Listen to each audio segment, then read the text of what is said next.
उम्दा थी। उसमें वाइसरॉय हाउस यानी कि आज का जो राष्ट्रपति भवन है उसकी तो बात ही क्या करें। अगर आप राष्ट्रपति भवन के बारे में जानना चाहते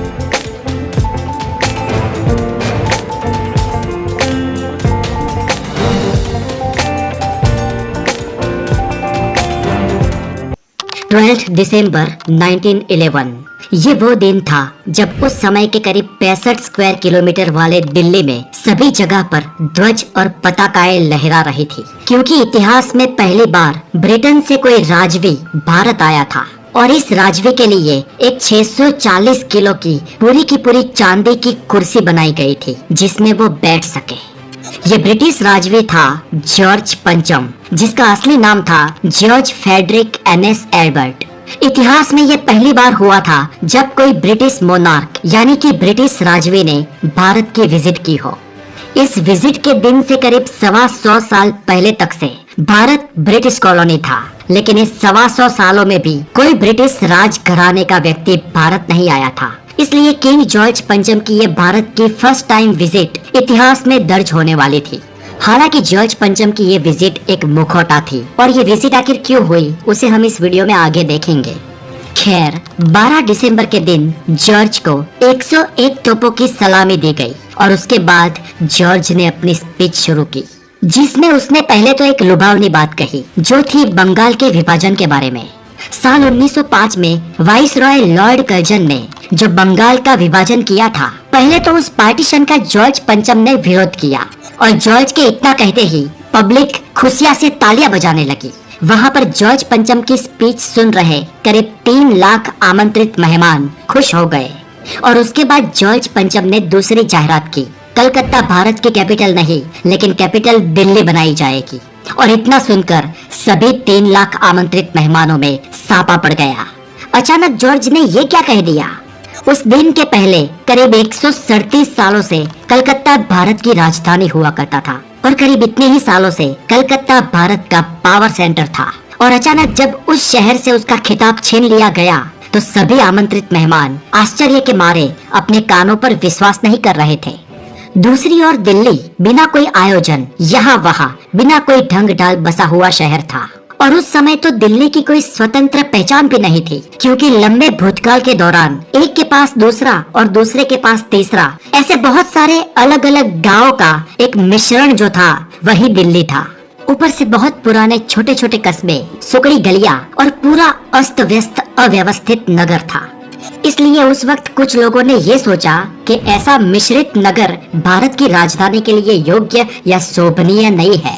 इसलिए उन्होंने किंग जॉर्ज पंचम के कहे अनुसार एक नया दिल्ली बनाने की योजना बनाई और ये बनने वाला नया दिल्ली यूँ समझ लो कि इतिहास की तारीख में 1, 2, 3, 4 नहीं लेकिन 9वां दिल्ली था। जी हाँ, द 9th सिटी, क्योंकि इतिहास में दिल्ली का एक के बाद एक 8 बार पुनरुत्थान किया गया था। 8 बार इस शहर को बनाया गया था और इतने लंबे इतिहास में स्वाभाविक है कि दिल्ली का एक नहीं लेकिन कई सारे नाम थे। थोड़ा इतिहास में जाके देखे तो पांडवों के राजा युधिष्ठिर ने इंद्रप्रस्थ नाम की नगरी बसाई थी, जिसका भौगोलिक स्थान आज की दिल्ली की यमुना नदी के किनारे पर पुराने किले के पास हुआ करता था। इसके बाद जब युधिष्ठिर ने राजगादी छोड़कर संन्यास लेने की सोची, तब हस्तिनापुर नगरी को राजा युधिष्ठिर ने अभिमन्यु के पुत्र परीक्षित को सौंप दी और धृतराष्ट्र के एकमात्र हयात पुत्र युयुत्सु को इंद्रप्रस्थ का राजपाट सौंप दिया।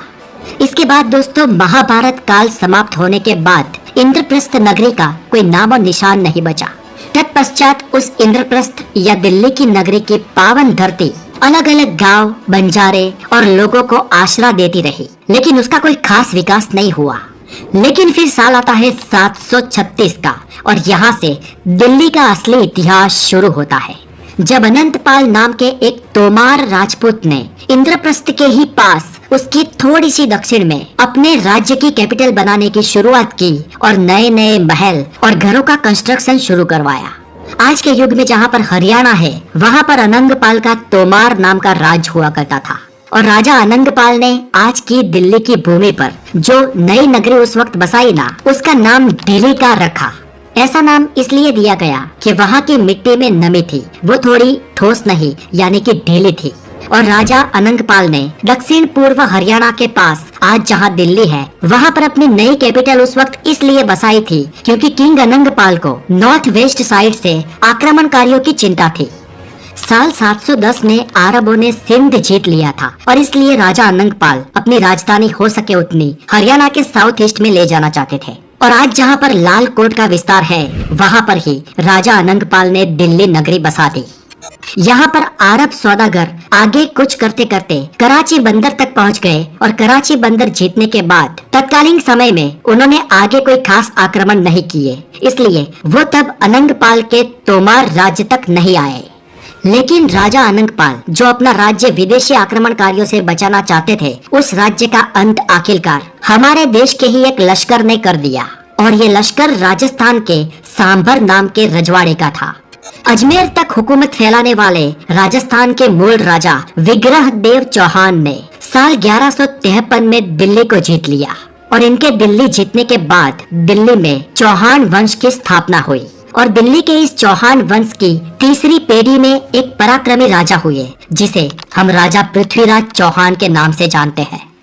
अब तोमारों के पुराने दिल्ली को राजा पृथ्वीराज चौहान ने साल 1180 में और ज्यादा विस्तृत किया। राजा पृथ्वीराज चौहान ने दिल्ली को एक कैपिटल को शोभा दे उस टाइप की नगरी बनाया, यूं मानो कि दिल्ली का पुनरुत्थान किया। हालांकि उस वक्त दिल्ली का सौभाग्य मानो या दिल्ली का नसीब, क्योंकि राजा अनंगपाल तोमार ने बसाई हुई दिल्ली नगरी करीब 450 सालों तक विदेशी हमलाखोरों से बचती रही और उसका विकास होता रहा। हालांकि पृथ्वीराज चौहान ने यानी कि चौहान वंश की तीसरी पीढ़ी ने दिल्ली का और ज्यादा विस्तार और विकास किया, लेकिन ऑल इन ऑल पिछली करीब 4.5 शताब्दी से दिल्ली भारत वंशियों के हाथ में ही रही। पर पिछले 450 सालों में जो नहीं हुआ वो हुआ सन 1191 में, जब मोहम्मद गोरी ने इस साल दिल्ली पर आक्रमण किया। जैसे ही पृथ्वीराज चौहान को पता चला कि मोहम्मद गोरी ने आक्रमण किया है, पृथ्वीराज चौहान सीधा मोहम्मद गोरी की दिशा में उसके आधे रास्ते में उसका खात्मा करने के लिए निकल पड़े और थानेश्वर के मैदान में युद्ध खेला गया और मोहम्मद गोरी की सेना का पृथ्वीराज चौहान और उनकी सेना ने खात्मा बुला दिया। तब पृथ्वीराज चौहान की सेना में 3000 हाथी, 2 लाख घोड़े और 3.5 लाख सैनिक थे। सामने मोहम्मद गोरी की सेना भी कम नहीं थी, लेकिन राजा चौहान की सेना के सामने मोहम्मद गोरी की सेना टिक नहीं पाई। मोहम्मद गोरी बुरी तरीके से पराजित हुआ। असल में पृथ्वीराज चौहान को मोहम्मद गोरी को उसी वक्त मार डालना चाहिए था, लेकिन घायल पर घा नहीं करते, ऐसा हमारे देश के राजपूतों का नियम था और उस नियम के चलते पृथ्वीराज चौहान ने मोहम्मद गोरी को जाने दिया और ये उनकी सबसे बड़ी भूल थी, क्योंकि युद्ध के नियम जो देसी रजवाड़े समझ सकते थे वहां तक तो ठीक थे, लेकिन बाहरी आक्रमणकारियों और राक्षसों के सामने किसी नियम को पकड़े नहीं रहना चाहिए था। और राजा चौहान ने की ये गलती दूसरे साल उनके ही सामने आई, जब मोहम्मद गोरी और बड़ा सैन्य लेकर उनके सामने फिर से युद्ध पर चढ़ा और ये युद्ध दिल्ली के लिए एक ट्रेजिक टर्निंग पॉइंट साबित होने वाला था। इस बार मोहम्मद गोरी एक अलग ही रणनीति लेकर आया था। इस बार भी युद्ध का मैदान वही थानेश्वर का ही था और आमने सामने के शत्रु भी वही पुराने थे, लेकिन कुछ नया था तो वो थी मोहम्मद गोरी की युद्ध नीति। और इस साम दाम दंड भेद वाली युद्ध नीति के चलते पृथ्वीराज चौहान के बहुत सारे सैनिक मारे गए, जो कुछ जिंदा बचे उनका भी सिर विच्छेद किया गया।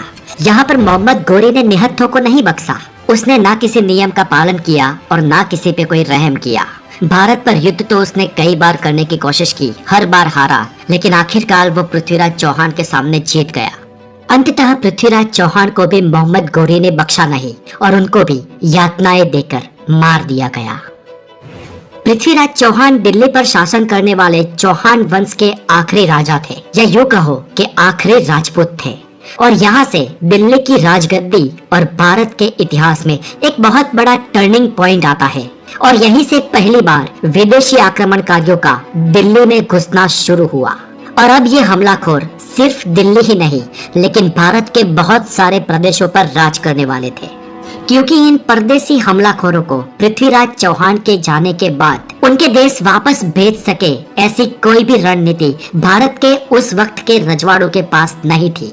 हालांकि दिल्ली की सत्ता एक विदेशी आक्रमणकारी के हाथ चली गई, उससे भारत के और देशी रजवाड़ों को कोई निस्बत भी नहीं थी। लेकिन अलग अलग रहकर वो कब तक बचने वाले थे, उनकी भी बारी बारी बारी से आने वाली थी। यहाँ पर मोहम्मद गोरी को जो सत्ता और जीत प्राप्त हुई थी, उसमें सबसे बड़ा हाथ उसके सेनापति कुतुबुद्दीन ऐबक का था। मोहम्मद गोरी मूल पर्शियन था और कुतुबुद्दीन ऐबक मूल तुर्किस्तान का था और ऐबक जात का गुलाम था। उस जमाने में अमीर लोग सुल्तान और बादशाह बहुत सारे गुलाम रखते थे और उनमें से जो कुशल, चतुर और वफादार हुआ करते थे, उन्हें अच्छा ओहदा भी देते थे। इसलिए मोहम्मद गोरी ने साल 1194 में कुतुबुद्दीन ऐबक को दिल्ली का राजभार और कारभार सौंपा और आसपास के सभी प्रदेशों को जीत लेने की उसे सत्ता दी गई और अपने कुछ सैनिक भी दिए। और इतना करने के बाद उसी साल मोहम्मद गोरी अपने देश वापस चला गया। अब दिल्ली का कारभार कुतुबुद्दीन ऐबक के हाथ में था। उसने दिल्ली में बहुत सारी जगहों के नाम चेंज करवाए, अपने नाम के मीनार भी बनवाए और मीनार के विस्तार में उसने अपने किले भी बनवाए। उसने दिल्ली में बहुत सारे चेंजेस किए और यहाँ पर युधिष्ठिर के इंद्रप्रस्थ और अनंगपाल तोमाल के लाल कोट के बाद तीसरे दिल्ली का निर्माण हुआ। कुतुबुद्दीन ऐबक ने लाल कोट का बहुत सारा कंस्ट्रक्शन तोड़ दिया और उसकी सीमा में आने वाले बहुत सारे मंदिर भी तोड़ दिए और उन पत्थरों से अपने इंटरेस्ट की चीजें बनवानी शुरू कर दी। कुतुबुद्दीन ऐबक ने जब से दिल्ली में राज शुरू किया, तब से एक के बाद एक 13 गुलाम वंश के शासक दिल्ली की सत्ता में आए और इनमें से करीब सभी सत्ता के लालचियों ने साम दाम दंड भेद और सत्ता के लिए कावे दावे शुरू कर दिए। दिल्ली की सत्ता हिंसक बन गई। सत्ता के इस खेल में कई शासकों ने अपने जान गंवाए और इनमें एक रजिया सुल्तान भी है और गियासुद्दीन बब्बन नाम के एक सुल्तान ने तो 40 दरबारियों को जहर देकर मरवा दिया था। यहाँ सुल्तान के आसपास के ही सभी जब 40 लोग मारे जाए तो स्वाभाविक है कि सल्तनत ही ढीली पड़ जाएगी और यहाँ से सत्ता का परिवर्तन हो गया। गियासुद्दीन बब्बन के बाद दिल्ली की राजगादी उसके पौत्र केकुबाद को मिली, लेकिन केकुबाद जब सत्ता में था तब उस सल्तनत का एक सेनापति था जिसका नाम था जलालुद्दीन खिलजी और इस जलालुद्दीन खिलजी ने 11 जून साल 1290 के दिन खुद शीश महल में जाकर केकुबाद को मार दिया और उसके शव को यमुना नदी में फिकवा दिया। सोचिए, उसके शव को श्रद्धांजलि भी नहीं दी। और इतना ही नहीं दोस्तों, केकुबाद का एक 10 साल का पुत्र भी था और उसको भी खिलजी ने क्रूरता पूर्वक मार दिया। और ऐसे 13 जून साल 1290 के दिन से दिल्ली की सल्तनत खिलजी के हाथ में आ गई और यहाँ से दिल्ली में खिलजी वंश की स्थापना हुई और यहाँ पर फिर से एक नए दिल्ली को बनाया गया। अब कुतुबुद्दीन गुलाम का जो वंश था वो महज 100 सालों तक टिका, जबकि खिलजी का वंश दिल्ली के गद्दे पर सिर्फ 30 सालों तक ही टिक पाया। और इन 30 सालों में दिल्ली में सत्ता के लिए बहुत बड़ी घटनाएं घटी और दिल्ली की राजगादी के लिए उथल पाथल भी बहुत हुई। अब यहाँ पर जलालुद्दीन खिलजी का एक जमाई कम सेनापति कॉम्बो था जिसका नाम था अलाउद्दीन खिलजी, जिसने भारत की तारीख में पहली बार नर्मदा नदी के दक्षिण में इस्लाम धर्म का और इस्लाम सल्तनत का प्रचार किया। और इसके लिए जलालुद्दीन खिलजी ने अलाउद्दीन की प्रशंसा की और बदले में अलाउद्दीन खिलजी ने 2 भाड़े के लोगों को रखकर जलालुद्दीन खिलजी की हत्या कर दी। हत्या भी पीठ में खंजर भोंक कर की गई। और इसके बाद जलालुद्दीन खिलजी के पुत्र को कुछ दिन तक दिल्ली की गद्दी पर बैठाया गया और कुछ ही दिनों में अलाउद्दीन खिलजी ने दिल्ली की सत्ता संभाल ली। अलाउद्दीन खिलजी ने सुल्तान बनते ही साल 1304 में सीरी फोर्ट नाम के एक नए दिल्ली का कंस्ट्रक्शन शुरू करवाया। ये पुराने 3 दिल्लियों के पास एक नया चौथा नगर था और ये दिल्ली व्यापार का एक बहुत मुख्य केंद्र बन गया। और इसके बाद अलाउद्दीन खिलजी ने भारत के अलग अलग रजवाड़ों पर धाक जमाकर हुकूमत करना शुरू कर दिया। अब दोस्तों, इस अलाउद्दीन खिलजी के पास एक उसका जी हुजूर करने वाला बंदा हुआ करता था जिसका नाम था मलिक कफूर। ये मलिक कफूर अपना सैन्य लेकर भारत के कई रजवाड़ों के पास गया। जो उसके साथ आए वो उसके साथ आए और नहीं आए उनको मजबूर किया गया और बहुत सारे रजवाड़ों से उसने खंडनी वसूल की। और जब वो 1 साल के बाद दिल्ली वापस गया तब वो अपने साथ लूट के 612 हाथी, करीब 20,000 घोड़े और 3,580 टन सोना अपने साथ ले गया। और इस तरह कुछ कुछ जगहों को छोड़कर पूरे भारत में दिल्ली की धाक बैठ गई और दिल्ली का महत्व भी बढ़ने लगा। दिल्ली में पूरे देश से खंडनी आने लगी, दिल्ली समृद्ध होने लगा और दिल्ली धीरे धीरे भारत की सत्ता का केंद्र बन गया। और इसलिए इसके बाद आने वाले सभी परदेसी हमलावर दिल्ली को ही अपना लक्ष्य बनाने लगे, क्योंकि पूरे देश से लूटी हुई खंडनी और पूरे देश से लूटा हुआ खजाना दिल्ली में ही इकट्ठा होने लगा। और सबसे ज्यादा तो दिल्ली में बार बार सत्ता के लिए आक्रमण होते रहे। दिल्ली में खिलजी वंश का एंड भी रक्तपात के साथ ही आया, जब कोई गंभीर नहीं ऐसी कॉमन बीमारी के लिए पथारीवश हुए खिलजी को उसके ही अपने हुजूरिये मलिक गफूर ने जहर देकर मार दिया। इसके बाद 2 जनवरी साल 1316 के दिन अलाउद्दीन खिलजी मर गया। अलाउद्दीन खिलजी की मौत के तुरंत बाद दिल्ली में सत्ता को प्राप्त करने का एक लंबा खूनी दौर चला। और ये देखते हुए दिल्ली का एक सूबा हुआ करता था पंजाब प्रांत में, जिसने उस वक्त छठे और तत्कालीन खिलजी वंश के राजा का सर तन से जुदा करके दिल्ली की सत्ता को हथिया लिया। हिंसा का अंत आखिर हिंसा से हुआ और खिलजी वंश के आखिरी सुल्तान को मारकर पंजाब प्रांत का दिल्ली का जो सूबेदार दिल्ली की गादी पर बैठा, उसका नाम था गियासुद्दीन तलगट। और यहीं से दिल्ली में खिलजी वंश का अंत हो गया और तलगट वंश की शुरुआत का साल था 1320। सत्ता को प्राप्त करते ही गियासुद्दीन तलगट को एक नए दिल्ली बसाने के अरमान जगे, क्योंकि दिल्ली के पास पैसे तो बहुत थे। और उसने खिलजी के सीरी कोट से करीब 60 किलोमीटर दूर नया कंस्ट्रक्शन शुरू करवाया, नई इमारतें बनाई, बहुत सारे मजदूरों को मार मार कर काम करवाया गया और 2 सालों में तो तलगटाबाद नाम की एक कैपिटल सिटी की स्थापना कर दी।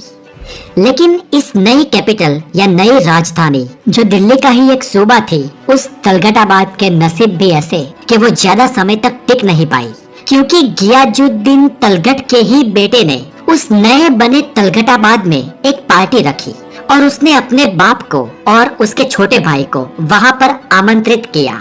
और जिस नई बनी इमारत में गियासुद्दीन तलगट को और उसके छोटे बेटे को उसके बड़े बेटे ने आमंत्रित किया था, वहां जैसे ही तलगट और उसका छोटा बेटा पहुंचा, बड़ा बेटा सीधा बाहर निकल गया और हाथियों ने उस दीवार को छीन दिया और तलगट और उसका छोटा बेटा वहीं पर मारे गए। अपने बाप को और भाई को ठंडे कलेजे से मार देने वाला ये बड़ा भाई यानी कि दिल्ली का नया सुल्तान मोहम्मद तलगट। और मोहम्मद तलगट जैसे ही सत्ता पे आया, उसने फिर से दिल्ली के पास एक नया शहर बनवाया जिसका नाम था जहांपनाह। इस सुल्तान की जो प्रजा थी, जो नए बने तलगटाबाद में मूव हो रही थी, वो ठीक से वहां पहुंची भी नहीं और सीधा वहां से बोरिया बिस्तरा उठा के जहांपनाह पहुंचने का फरमान आ गया। यहाँ दिल्ली की हालत कोई पूछो, एक के बाद एक छोटे बड़े पुराने नए छोटे छोटे कस्बे, छोटे छोटे टाउन को मिलकर इन लोगों ने दिल्ली का क्या हाल कर दिया। लेकिन बनने और बिगड़ने वाला दिल्ली का ये सिलसिला अभी थमने वाला नहीं था। दिल्ली में तलगटों की हुकूमत 93 ईयर तक चली। मोहम्मद तलगट के बाद दिल्ली की सत्ता पर आया उसका भतीजा, जिसका नाम था फिरोज शाह तलगट। और इस फिरोज शाह ने फिर से दिल्ली के पास एक नया टाउन बनवाया जिसका नाम दिया फिरोजाबाद। फिरोज शाह ने बनाए इस शहर का जो मध्य भाग था, वो फिरोज शाह कोटला के नाम से जाना जाता था। काफी समय बाद वहाँ पर जो स्टेडियम बना, उसका नाम भी फिरोज शाह कोटला था। बाद में उस स्टेडियम का नाम बदलकर अरुण जेटली स्टेडियम रख दिया गया। अब इसके बाद फिरोज शाह के स्थापत्य या उसका बसाया ये नया दिल्ली भी महफूज रहने वाला नहीं था। फिरोजाबाद के नाम से जाने जाने वाले उस नए दिल्ली पर समरकंद के तैमूर लंग ने 90,000 सैनिकों के साथ आक्रमण कर दिया और सतत 5 दिनों तक उसने दिल्ली को लूटा और वहां के 1 लाख प्रजाजनों को मार दिया गया। और तैमूर के जाने के बाद दिल्ली का जो दिखावा था ना, वो कोई बहुत बड़ी कुदरती होनारत या कुदरती तूफान ना आया हो, ऐसा प्रलयकारी हो गया। तैमूर लंग ने पूरे दिल्ली को तहस नहस कर दिया था। सोचो, उस जमाने में एक ही शहर के 1 लाख लोगों को एक साथ मार देना, कैसी रही होगी उस शहर की स्थिति। अब इसके बाद सालों तक दिल्ली की स्थिति दयनीय रही और साल 1534 में मुगलों ने उस स्थान पर पुनरुत्थान करना शुरू किया और फिर से उसके पास एक नया नगर बनाया जिसका नाम मुगल बादशाह हुमायूं ने दीना पनाह रखा और आज पुराने किले से जाने जाने वाला किला उसका आवास था। अब इसके कुछ 5 साल बाद बंगाल के सुल्तान शेरशाह सूरी ने हुमायूं को पराजित करके दीना पनाह जीत लिया, यानी कि दिल्ली को जीत लिया और दीना पनाह के पुराने किलों को छोड़ के कई सारे स्थापत्यों का नाश करके उसके आसपास कई नए स्थापत्य बनाए और उस जगह को उसने दीना पनाह का नाम बदल के शेरगढ़ नाम दिया।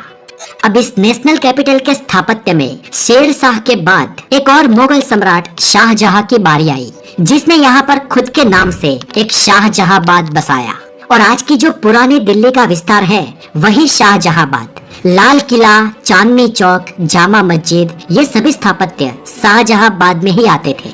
हालांकि आपको यहाँ पर बता दें कि शाहजहां ने अपनी कैपिटल जो आगरा थी उसे 148 में दिल्ली में शिफ्ट कर दिया था, मतलब कि शाहजहांबाद में शिफ्ट कर दिया था। अब दोस्तों शाहजहां के बाद 13 मुगल वंशज सत्ता में आए, लेकिन हर सत्ता के साथ मुगलों का साम्राज्य धीरे धीरे संकुचित होता गया। वहाँ एक और धीरे धीरे अंग्रेज भी इस देश में आना शुरू हो गए थे और साल 1774 में अंग्रेजों ने अपनी कैपिटल कलकत्ता घोषित कर दी थी, यानी कि अंग्रेजों और ईस्ट इंडिया कंपनी की अब कैपिटल कलकत्ता था। अंग्रेजों के आते ही पश्चिम, उत्तर और दक्षिण में साम्राज्यों का धीरे धीरे पतन होता गया और साल 1803 में तो अंग्रेजों ने दिल्ली पर भी अपनी हुकूमत जमा ली और उस समय जो दिल्ली का मुगल सम्राट था वो निर्मल था और जिसका नाम था सम्राट शाह आलम। और शाह आलम बस सिर्फ नाम से ही एक सम्राट था, बाकी दिल्ली की पूरी सत्ता अंग्रेजों के हाथ में थी। अब ये नाम का सम्राट आखिर क्या होता है और नाम के सम्राट का हश्र अंग्रेजों की हुकूमत में कैसा होता है उसे इस वीडियो में आप आगे देखेंगे। अब इसके बाद साल 1836 में शाह आलम का बेटा बहादुर शाह जफर आखिरी मुगल सम्राट बना और उसके बाद मुगल साम्राज्य का अंत हो गया। धीरे धीरे रानी विक्टोरिया की भारत में पकड़ बढ़ती गई और वो आखिरकार पूरे अखंड भारत की साम्राज्य बन गई और भारत में रानी विक्टोरिया की सत्ता चलाने के लिए ब्रिटिश क्राउन का एक मोहरा भारत भेजा गया, जो था Lord Charles Canning governor general, और इसे वाइसरॉय बनाया गया। और उस वक्त भी भारत की कैपिटल, भारत की राजधानी कलकत्ता ही थी। अब ये जो शहर था कलकत्ता, उसे अंग्रेजों ने अपनी कैपिटल बनाया था और धीरे धीरे इस शहर का विकास हुआ क्योंकि सत्ता का केंद्र था और बहुत बड़े धनवान लोग भी कलकत्ता में उस वक्त बसते थे। जो भी अंग्रेजों के चापलूस थे या अंग्रेजों की तरफदारी करते थे उन्हें रॉबिन हुड या ऐसे कोई खिताब दे दिए जाते थे। लेकिन समस्या ये थी कि कलकत्ता भारत के पूर्व दिशा में था, जबकि धीरे धीरे अंग्रेजों का साम्राज्य पश्चिम की ओर छेक अफगानिस्तान तक फैला था। अब अंग्रेजों ने पूरे अखंड भारत पर अपना कब्जा कर लिया था और अंग्रेजों को एक डर था, अंग्रेजों को डर था रशिया का। जब तक अंग्रेज भारत की सत्ता में रहे तब तक उन्हें ये डर सताता रहता था कि रशिया ब्रिटिश इंडिया पर आक्रमण करेगा, क्योंकि तब अंग्रेजों की सीमाएं नॉर्थ में कश्मीर के पार तक फैली हुई थी और तब रशिया अखंड हुआ करता था, मतलब भारत और रशिया के बीच बहुत ज्यादा अंतर नहीं था। ऊपर से रशिया एक बहुत बड़ा बंदर व्यापार के लिए चाहता था और रशिया की नजर तब कराची बंदर पर थी और इसलिए अंग्रेजों को ये डर था कि रशिया कभी ना कभी ब्रिटिश इंडिया को अपने हत्थे लेगा। और इन हालात में एक तरफ वाइसरॉय कलकत्ता में बैठा हो और पूरा पश्चिम भारत जो कि बहुत विस्तृत था वहां तक कलकत्ता की नजर पहुंचे, ये थोड़ा कॉम्प्लिकेटेड लगता था। राजकीय दृष्टि से भी भारत की अगर सीमाओं को देखे तो एक ऐसी कैपिटल की जरूरत थी जो साइड कॉर्नर में नहीं लेकिन बीचों बीच हो। ऊपर से साल 1905 में वाइसरॉय लॉर्ड कर्जन ने बंगाल का विभाजन घोषित कर दिया था, इसलिए वहां पर दंगे भी भड़के थे और इसीलिए भारतीयों ने कलकत्ता में ब्रिटिश राज के खिलाफ आंदोलन भी शुरू कर दिए थे। उस वक्त ब्रिटिश माल का बहिष्कार करने का एक संग्राम भी वहां पर शुरू हुआ, जो संग्राम बाद में हिंसा में परिवर्तित हुआ। साल 1908 में बंगाल के दो युवा क्रांतिकारी खुदीराम बोस और प्रफुल्ल चौकी ने बम से एक अंग्रेज को उड़ा दिया था और उसके बाद अंग्रेजों ने महज 19 साल के खुदीराम बोस को फांसी की सजा सुनाई, जबकि प्रफुल्ल चाकी अंग्रेजों के हाथों मरना नहीं चाहते थे, इसलिए खुद ही पिस्तौल से आत्महत्या कर दी और यहाँ से कलकत्ता में क्रांति की चिंगारी भभूकने लगी। लॉर्ड कर्जन ने ब्रिटिश क्राउन को कह दिया कि अब कलकत्ता को इस देश की कैपिटल बनाए रखना जोखमकारी है और यहीं से ब्रिटेन के शासक भारत की कैपिटल सिटी बदलने की सोचने लगे और उनके लिस्ट में सबसे पहला नाम दिल्ली का था। हालांकि दिल्ली कलकत्ता जितना डेवलप उस वक्त नहीं था, ना ही वहाँ पर बहुत बड़े बादशाह हुआ करते थे, लेकिन दिल्ली का एक ऐतिहासिक इतिहास था और दिल्ली भारत के बीचों बीच एक शहर था। हालांकि अंग्रेजों ने दिल्ली को कैपिटल बनाने की सोची है, ये बात उन्होंने जाहिर में नहीं की, लेकिन विचार विमर्श के बाद जब अंग्रेजों ने ये डिसीजन ले लिया, तब उनको लगा कि सत्ता के केंद्र को अगर स्थलांतरित करना है तो भारत में दिल्ली को ठाठ माठ से कैपिटल बनानी चाहिए, तभी लोगों के गले ये बात उतरेगी। और इसके लिए ब्रिटिश राज परिवार ने अपने सबसे अल्टीमेट पर्सन ऐसे ब्रिटिश किंग जॉर्ज पंचम को भारत भेजा। ऐसा करना अंग्रेजों के लिए जरूरी भी था, क्योंकि धरती के करीब 3 करोड़ स्क्वायर किलोमीटर में फैला हुआ जो ब्रिटिश राज था, उसके मुकुट के ताज का एक रत्न भारत था, यूं कहो कि ज्वेल इन द क्राउन। और ऐसे ब्रिटिश इंडिया की राजधानी चेंज करना आसान नहीं था, और इसलिए ब्रिटेन का किंग भारत आया। यूं तो 22 जून साल 1911 के दिन ब्रिटेन में राजा जॉर्ज पंचम की शाही पोशी हो चुकी थी, यानी कि वो राजा के तौर पर शपथ ले चुका था। लेकिन भारत में दिल्ली दरबार के तौर पर उसकी फिर से राजपोशी की गई। अब दोस्तों, इसके पीछे भी अंग्रेजों की एक चाल थी, क्योंकि दिल्ली के पास अब जो नई दिल्ली बनने वाली थी, जो नया कंस्ट्रक्शन होने वाला था, नई कचहरियां बनने वाली थी, उस दिल्ली का खर्चा कौन भुगतेगा?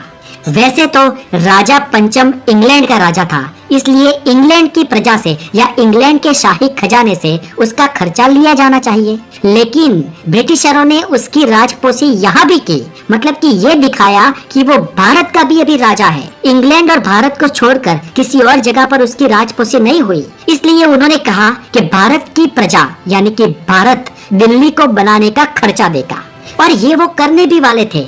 लेकिन धीरे धीरे बात ये चलने लगी कि फंड लेकर बनाया गया ताज ब्रिटिशरों को शोभेगा नहीं, और इसलिए ब्रिटिश हिंद सरकार ने ही नई दिल्ली बनाने के पैसे दिए। लेकिन यहाँ पर दोस्तों एक ट्विस्ट है, इसके बाद भारत के लोगों पर कर्ज बढ़ा दिया गया। दिल्ली और उसके आसपास के लोगों पर तो और ज्यादा कर्ज डाला गया, और अल्टीमेटली इसका पैसा धीरे धीरे करके भारत के लोगों ने ही दिया। चलिए दोस्तों, अब मेन बात पर आते हैं। दिन था 11 नवंबर साल 1911। इस दिन मेडिना नाम की स्टीमर में ब्रिटिश किंग जॉर्ज पंचम और उसकी पत्नी मैरी दोनों भारत आने के लिए इंग्लैंड से रवाना हुए।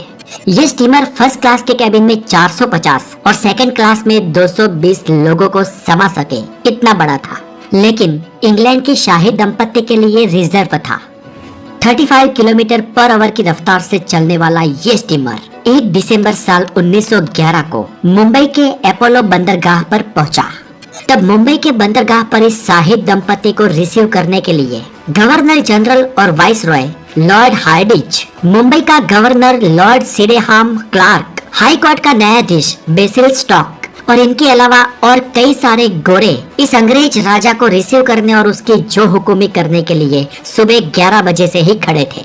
लेकिन ब्रिटेन का राजा जॉर्ज पंचम मुंबई के बंदरगाह पर शाम 4 बजे पहुंचा, और जैसे वो पहुंचा, धड़ाधड़ 101 तोप के धड़ाकों से सलामी दी गई। और जॉर्ज पंचम जब आया, तब उसके और उसकी पत्नी के सत्कार में मुंबई में ताजमहल जितना बड़ा मंडप बनाया गया था। आश्चर्य जगाने वाली बात ये थी कि भारतीय गरीब प्रजा को 150 सालों से अपनी एड़ी के नीचे रखने वाले इन अंग्रेज दंपति के लिए मुंबई में हर्षोल्लास का वातावरण था। रॉबर्ट क्लाइव ने साल 1757 में जब प्लासी का युद्ध जीता और जब भारत में घुसा, उस बात को तब तक 150 साल हो चुके थे, और ऐसे में भारतीय गरीब जनता भी क्या करे। परतंत्रता उनके गले के अंदर उतर चुकी थी। 150 सालों में जो लोगों ने देखा, इस हिसाब से तो उनमें से ज्यादातर लोगों को ये भी नहीं पता था कि स्वतंत्रता क्या होती है, और इसलिए बहुत सारे भारतीयों की भीड़ भी वहां पर जमी थी राजा रानी का सत्कार करने के लिए।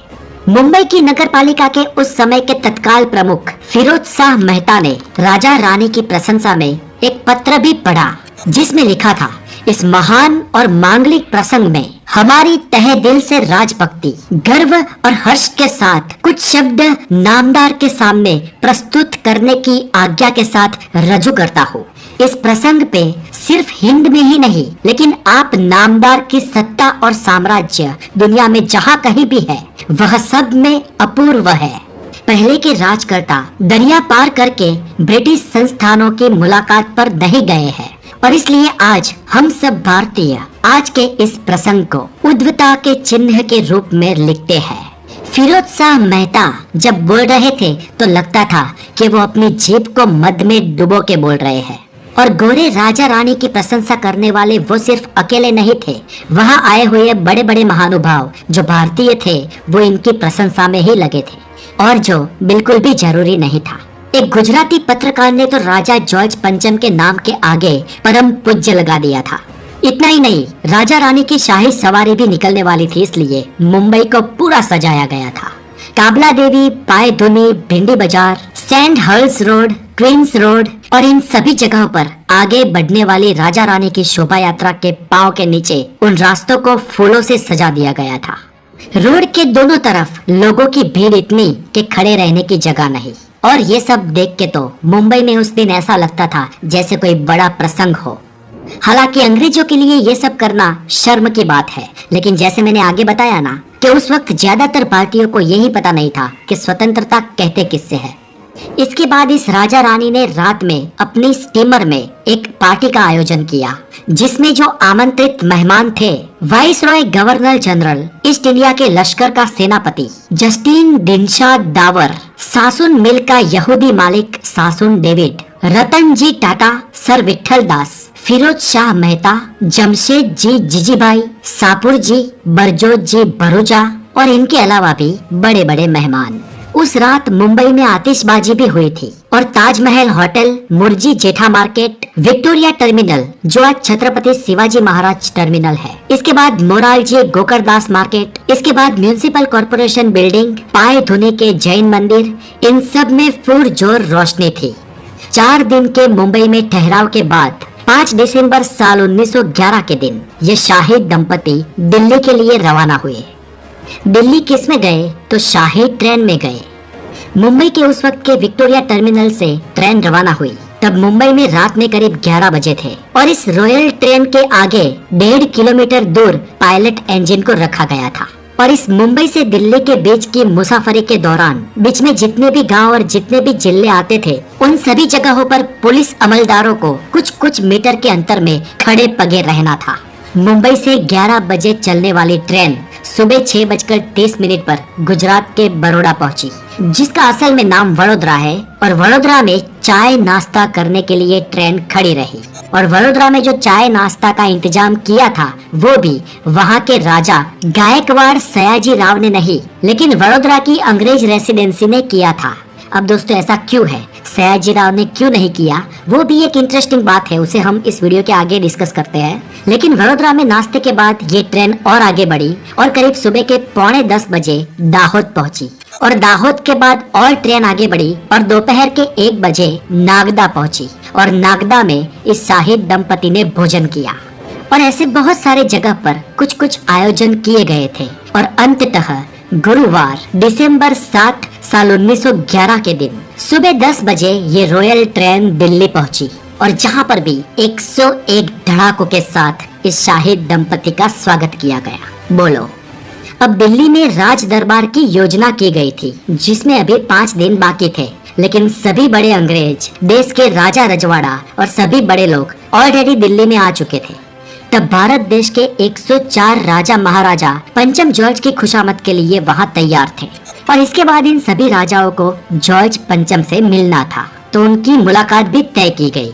लेकिन मुलाकात से पहले वाइसरॉय लॉर्ड हार्डिज ने इन राजाओं को ये बताया कि किंग जॉर्ज पंचम के सामने भूल से भी ये मत बोल देना कि आप राजा हो।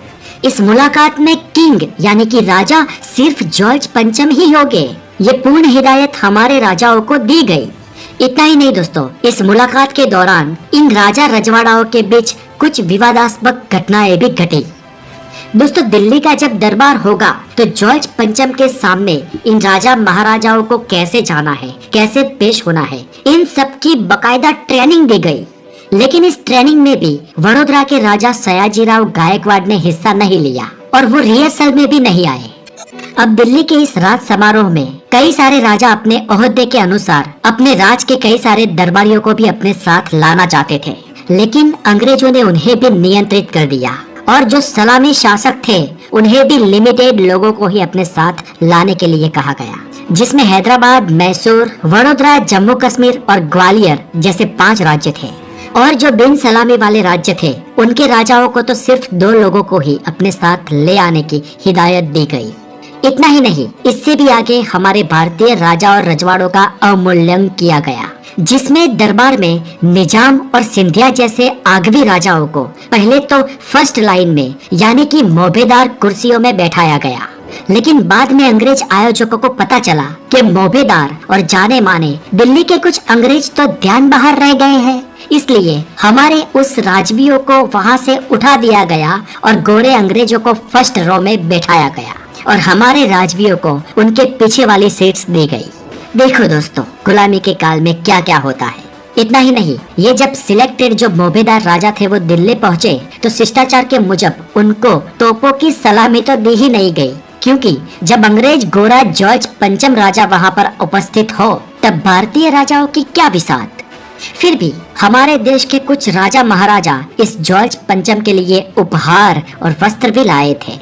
जैसे कि एक उदाहरण दूं तो पटियाला की महारानी ने क्वीन मैरी को देने के लिए एक नेकलेस बनवाया था, जिसमें कुलीनाम सेवन नाम का एक बहुत ही प्रख्यात डायमंड जड़ा हुआ था। विख्यात कुलीनान डायमंड को काट के उस हीरे को बनाया था और जो अखंड कुलीनान था ना, वो तो 530 कैरेट का था। अब दोस्तों, आखिरकार वो दिन आ गया जिसका सबको आतुरता से इंतजार था। 12 दिसंबर साल 1911 दिल्ली दरबार पर जाने वाले मार्ग पर सुबह 7 बजे से ही भीड़ जमा होने लगी। दिल्ली दरबार जहां पर भरा गया उस मैदान का नाम कोरोनेशन पार्क था। आज के दौर में उस मैदान में हमारे बच्चे क्रिकेट खेलते हैं।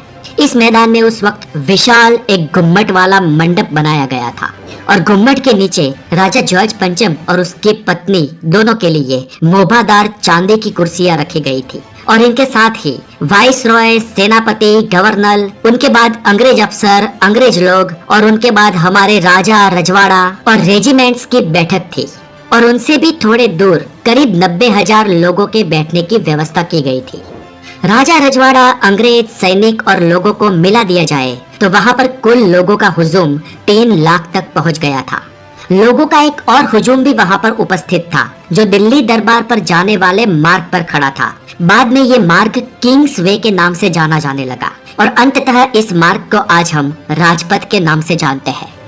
अब राजा रानी को इस मार्ग से अपनी शाही सवारी में कोरोनेशन पार्क जाना था और जाने का रास्ता करीब 8 किलोमीटर लंबा है। राजा जॉर्ज पंचम के लिए हाथी की व्यवस्था की गई थी, लेकिन जॉर्ज पंचम ने कहा नहीं, मैं हाथी पर नहीं घोड़े पर बैठूंगा। और ऊपर से इस राजा ने ये भी कहा कि मैं राजाओं के वस्त्र नहीं लेकिन फील्ड मार्शल के वस्त्र पहनूंगा। अब हमारे लोग जो राजा रानियों को हाथी पर बैठा हुआ फुल आभूषणों के साथ, रिच वस्त्रों के साथ देखने के जो आदी थे, उन्हें राजा जॉर्ज पंचम ऐसे वस्त्रों में कहाँ आया और कहाँ गया दिखा ही नहीं, क्योंकि वो फील्ड मार्शल के वस्त्रों में हाथी पर नहीं लेकिन घोड़े पर सवार था। और इसके बाद राजा जॉर्ज पंचम ने अपने अंग्रेजों को कहा भी कि मुझे यहाँ पर कोई खास प्रतिभाव क्यों नहीं मिल रहा। अब दोस्तों, कैसे प्रतिभाव मिलेगा। खैर, राजा जॉर्ज पंचम और उसकी पत्नी दोनों मैदान में यानी कि गुम्मट के नीचे विराजित हुए और पहले तो उनकी प्रशंसा में कुछ लोगों ने हर्ष गीत, हर्ष लेख और हर्षोल्लास भरे शब्दों का उच्चार किया। इसके बाद सभी देसी रजवाड़ों को इस राजा जॉर्ज पंचम के सामने जाकर झुकना था और 7 कदम पीछे करके वापस चले जाना था। ये रिहर्सल, जैसे मैंने आगे बताया, हमारे राजाओं को अंग्रेज अफसरों ने करवाया भी था और सभी राजाओं ने ऐसा किया, लेकिन इसमें एक राजा अपवाद थे जो थे वडोदरा के सयाजीराव गायकवाड़। पहले तो वडोदरा के सयाजीराव गायकवाड़ ने उस रिहर्सल में हिस्सा ही नहीं लिया था। ऊपर से शाही ट्रेन जब वडोदरा में रुकी तब किंग और क्वीन के नाश्ते का इंतजाम उन्होंने नहीं किया था और इसके बाद राज दरबार में बताई गई शिस्त का पालन भी सयाजीराव गायकवाड़ ने नहीं किया। क्यों नहीं किया? क्योंकि वो ये मानते थे कि जॉर्ज पंचम भी एक राजा है और मैं भी एक राजा हूँ, इसलिए अतिरिक्त शिष्टाचार वो नहीं करना चाहते थे। जब सयाजीराव गायकवाड़ जॉर्ज पंचम को मिले तब आपको बता दूं कि सयाजीराव गायकवाड़ को लकड़ी रखने की आदत थी, तो लकड़ी घुमाते घुमाते सयाजीराव गायकवाड़ पंचम से मिलने गए और बस लुखा अभिवादन करके वहाँ से सीधा रिटर्न हो गए। ये सब देखकर पंचम का तो दिल टूट गया। जरूर उसने सोचा होगा कि सभी लोगों के अतिरिक्त ये कौन है। और इसके बाद की बात करें तो आने वाले दिनों में इंग्लैंड प्रशासन ने वडोदरा के राजा सयाजीराव गायकवाड़ को हटाने के बहुत सारे प्रयत्न किए। भारत के क्रांतिकारी श्यामजी कृष्ण वर्मा के साथ उनके संबंध है, ये भी अंग्रेजों ने कहा और किसी भी हाल में अंग्रेज सयाजीराव गायकवाड़ को सबक सिखाना चाहते थे। लेकिन वडोदरा राज्य में सयाजीराव गायकवाड़ यानी कि बहुत बड़ा नाम, उनकी लोक चाहना बहुत ही ज्यादा थी, जिस वजह से चाहकर भी आने वाले दिनों में अंग्रेज अफसर सयाजीराव गायकवाड़ को बरतरफ नहीं कर सके। अब दिल्ली राज दरबार की फिर से बात करें तो करीब 9 लाख पाउंड उस वक्त उस राज दरबार भरने के लिए खर्च हुए थे। और जब जॉर्ज पंचम के बोलने की बारी आई तो वो खड़ा हुआ और सबसे पहले तो साल 1905 में जो लॉर्ड कर्जन ने बंगाल का विभाजन किया था उसकी निंदा की और ऐसा नहीं होगा ऐसा कहा। मतलब कि बंगाल के लोग खुश और सभी लोग तालियां बजाने लगे। यहाँ पर दोस्तों जॉर्ज पंचम ने लोगों को एक लॉलीपॉप पकड़ा दिया, क्योंकि इसके बाद होने वाली दूसरी घोषणा थी कि अब से कलकत्ता ब्रिटिश इंडिया की राजधानी नहीं होगी और ब्रिटिश इंडिया की नई राजधानी दिल्ली होगी। यहाँ पर बंगाल के लोगों का दिल फिर से टूट गया। जब बंगाल की सेपरेशन की बात खारिज कर दी गई तो लोग इतने खुश हुए थे कि कलकत्ता भले ही ना राजधानी ना रहती, वो उनके लिए कोई बड़ी बात नहीं थी। मैंने कहा ना, पहले ही एक लॉलीपॉप पकड़ा दिया गया। अब इस घोषणा के बाद दिल्ली को किसी भी हाल में राजधानी बनाना था और इसके लिए नई दिल्ली नाम का एक नया नगर बसाने की शुरुआत की गई, जिसमें शुरुआत में 100 जितने मुख्य बांधकाम करवाए गए। राजधानी और टाउन हॉल के पूरे मैप बनाए गए और इस पूरे मेगा कंस्ट्रक्शन का खर्च उस वक्त करीब 13 करोड़ पाउंड था। और ये 13 करोड़ पाउंड आखिरकार किसने पे किए, ये तो मैंने आगे ही इस वीडियो में बता दिया। अब इस नई दिल्ली का नया नगर बसाने में करीब 20 साल बीत गए और इन 20 सालों में शुरुआती कचहरियां और शाही वहीवट पुराने दिल्ली के उन घरों से किया गया जो घर फाजल पड़े थे। और अंततः करीब 20 साल बाद यानी कि 3 फरवरी साल 1931 में नई दिल्ली नाम का नया नगर यानी कि दिल्ली का 9वां अवतार बनकर तैयार था। हालांकि आज के युग में जब मैं ये वीडियो बना रहा हूँ उस वक्त तक तो करीब 100 साल बाद वो नई दिल्ली भी अभी पुरानी हो गई। लेकिन खैर इस नई दिल्ली को इस ढब से और इस शैली से बनाया गया था कि वो बहुत ही उम्दा थी। उसमें वाइसरॉय हाउस यानी कि आज का जो राष्ट्रपति भवन है उसकी तो बात ही क्या करें। अगर आप राष्ट्रपति भवन के बारे में जानना चाहते हैं कि वो कैसे बना और किन हालातों में बना तो इस वीडियो के नीचे डिस्क्रिप्शन में दी गई लिंक पे जाके आप राष्ट्रपति भवन का हमारा पिछला बनाया वीडियो जरूर देखना। लेकिन खैर दिल्ली का जो भी कंस्ट्रक्शन उस वक्त हुआ था वो भारत की राजधानी में 4 चांद लगाने वाले थे।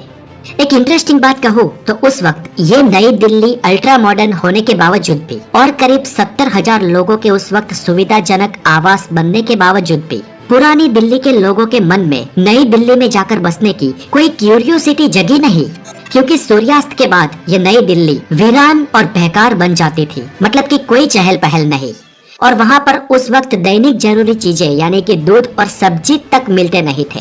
वहाँ पर एकमात्र थिएटर बना था रीगल और रीगल के फिल्म शो भी खाली जाने लगे और नई दिल्ली में जो दुकानें बनी थी ना उन्हें भी ग्राहकों के अभाव के कारण ताले लगाने पड़े। यानी कि शुरुआत में नई दिल्ली को राजकीय तौर पे तो प्रतिभाव मिला लेकिन आम जनमानुष का कोई प्रतिभाव नहीं मिला। लेकिन जब सालों बाद पुरानी दिल्ली छलकने लगी, उसकी बस्ती बढ़ने लगी, तब धीरे धीरे लोग नई दिल्ली की तरफ स्थलांतरित होने लगे। अब अंग्रेजों की बात करें तो अंग्रेजों ने नई दिल्ली हमारे पैसों से बनाई ही इसलिए थी क्योंकि वो भारत को और कई सालों तक या यूँ कहे कि सोचते तो यही थे कि हमेशा के लिए गुलाम बनाए रखना चाहते थे। और साल 1931 में कुछ हद तक हालात भी अंग्रेजों के पक्ष में ही थे। जैसे कि सन 31 में क्रांतिकारी सुखदेव भगत सिंह और राजगुरु को फांसी दी गई और ये कर गोरे अंग्रेज ये उदाहरण देना चाहते थे कि कोई उनसे ना टकराए। इसके अलावा 5 मार्च साल 1931 के दिन वाइसरॉय लॉर्ड इरविन के साथ महात्मा गांधी ने भी एक समझौती कर ली थी और उनकी क्रांति पर भी तब अल्पविराम लग गया था। और यहाँ पर तो उस वक्त अंग्रेज सोचने लगे कि बस भारत पर अब हम और कई डेकेड्स तक राज करेंगे। लेकिन अंग्रेजों के ये जो अनुकूलित संजोग थे वो प्रतिकूलित होने में भी बहुत देर नहीं लगी, क्योंकि सितंबर साल 1939 में दूसरा विश्व युद्ध शुरू हो गया। इसके अलावा सुभाष चंद्र बोस ने भी उनके खिलाफ सेना खड़ी कर दी थी और एंड में तो ब्रिटिश इंडियन नेवी भी अंग्रेजों के खिलाफ हो गई थी। उस संजोगों में अंग्रेजों को लगा कि अब ज्यादा देर तक हम इंडिया को गुलाम नहीं रख पाएंगे और इसलिए अंततः साल 1947 में दिल्ली स्वतंत्र भारत की कैपिटल बन गया और आज भी वो भारत की कैपिटल है। तो दोस्तों दिल्ली पर बनाया गया हमारा ये वीडियो आपको कैसा लगा हमें कमेंट बॉक्स में जरूर बताएं और अगर अच्छा लगा हो तो लाइक करें, हो सके उतने मित्रों में शेयर करें